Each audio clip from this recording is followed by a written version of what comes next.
I'm meteorologist Michael White in the Fox 10 Storm Tracker Center. This is your weather video update for mid-morning on Thursday, and we saw some powerful early morning thunderstorms that have now begun to die off. We only have light rain showing up around Pensacola, Orange Beach, J. Milton at the time I'm doing this, which is just before 9:15 in the morning. But lighter showers are showing up in more spots, but additional storms will fire up later today.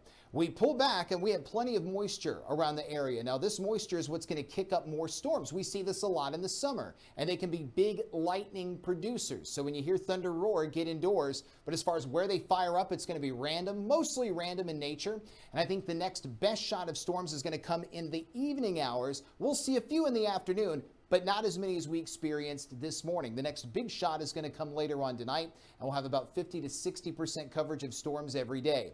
Let's talk tropical weather. Things are getting active out there. We've got two waves that we're watching. In fact, I'll go ahead and make this full screen.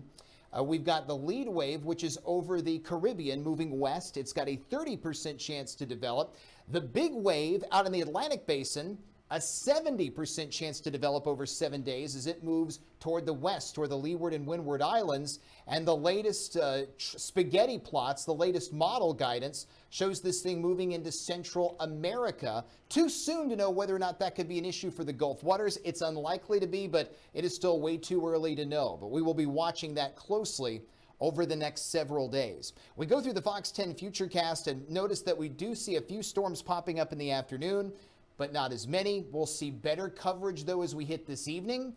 And some of these storms could last through the nighttime hours, even as late as 1 a.m.